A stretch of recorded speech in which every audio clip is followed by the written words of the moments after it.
Bonjour.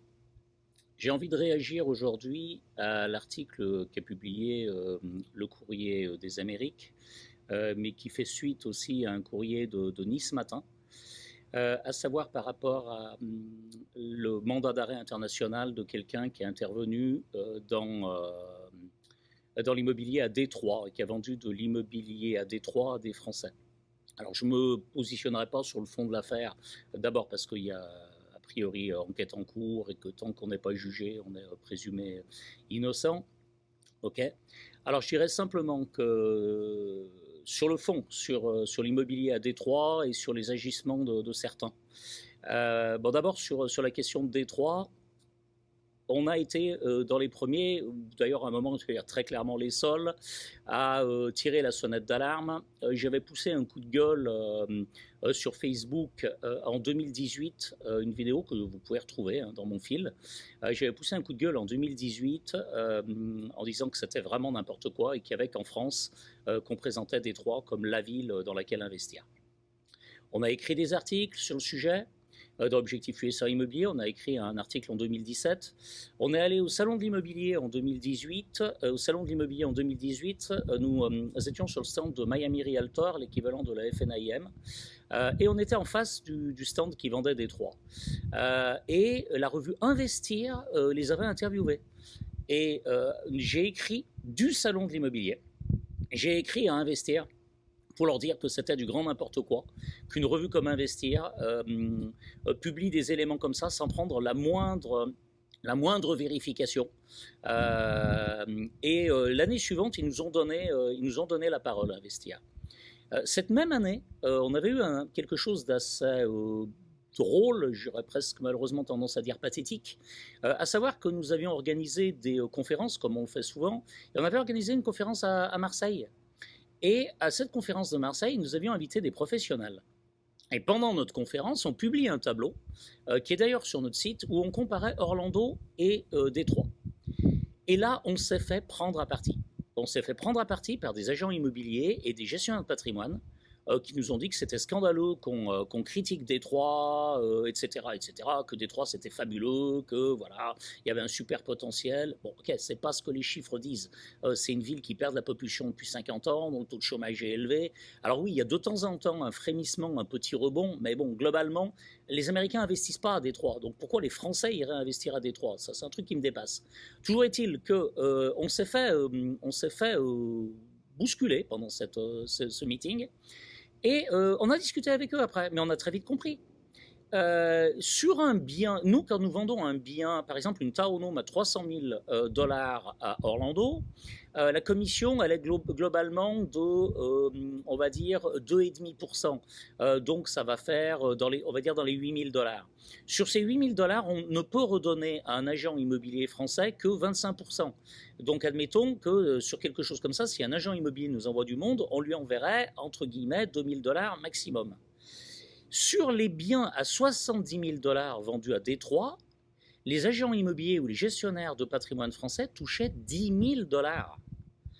Donc là, il faut quand même se poser les bonnes questions. Je veux dire, l'agent immobilier français ou le gestionnaire de patrimoine qui touche 15 voire 20% de la valeur d'un bien en commission pour lui, il ne se pose pas la question de l'intérêt de son client. À savoir que si on paye une telle commission, il y a quelque chose. Donc là, on s'était vraiment fait bousculer. Bon, ok, on en a tiré notre parti. Nous, on a continué à vendre les biens immobiliers à Orlando, qui est une ville qui a des très très bons éléments économiques, chômage, population, qualité du bâti, rendement locatif. Voilà.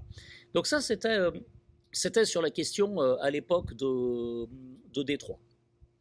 Et Cleveland. Je vais mettre Cleveland dans la même catégorie parce que après Détroit, c'est souvent Cleveland qui a pris le relais avec d'autres intervenants et dans le même, on va dire dans la même lignée.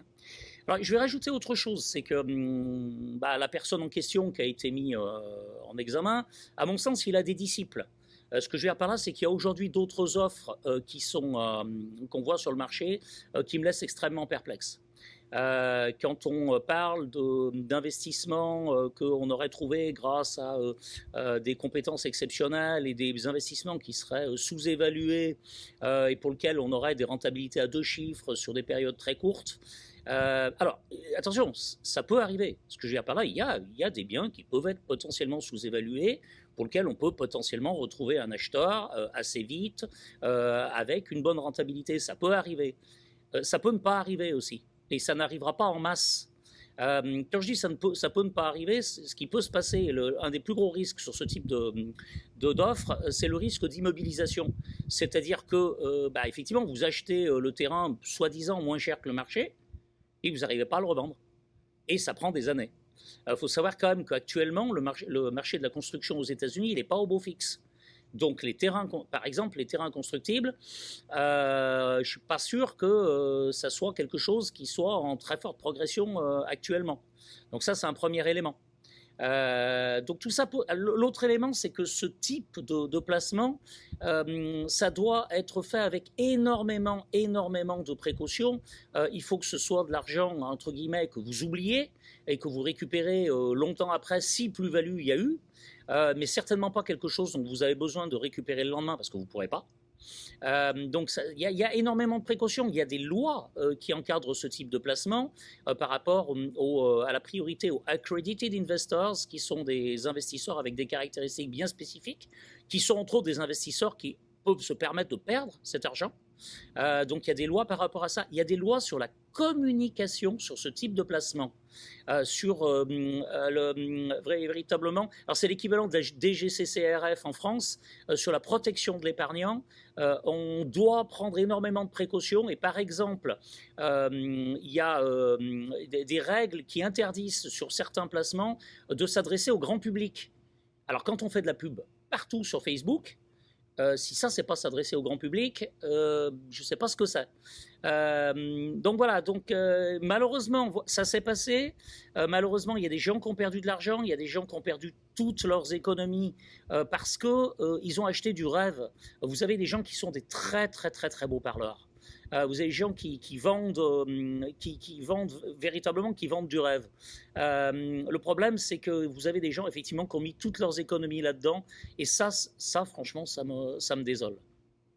Donc voilà, l'investissement immobilier aux États-Unis, je reste intimement persuadé que fait comme il faut, c'est à mon sens plus rentable et plus sûr que l'immobilier en France, ne serait-ce que par rapport au fait que c'est quand même beaucoup moins encadré en termes par exemple, de locataires qui peut rester 2 ans dans un bien sans payer le loyer. Ça n'existe pas ici, par exemple.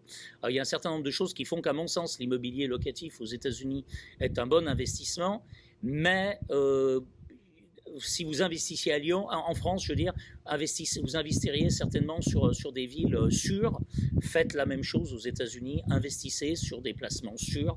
Alors oui, de façon faciale, c'est peut-être un petit peu moins rentable. Mais moi, personnellement, je préfère toucher mes 6% tous les ans que risquer de ne jamais revoir mon capital et en tout cas ne jamais voir la rentabilité qui m'a été promis. Il y a des adages comme ça, on parle de quand la mariée est trop belle. Aux États-Unis, on dit que if it's too good to be true, it certainly isn't. Si ça semble trop beau pour être vrai, c'est certainement que ça ne l'est pas. Donc voilà. Pour résumer, très concrètement, faites appel à votre bon sens. Regardez le background des gens qui interviennent, regardez dans le passé avec qui ils ont travaillé. Je dis ça comme ça. Par exemple, par rapport aux news qui viennent de sortir. Donc voilà, faites vraiment attention. C'est votre argent. Les États-Unis, ça peut être très bien. Ça peut aussi être un sacré miroir aux alouettes. Voilà, sur ce, je vous souhaite une bonne journée à tous.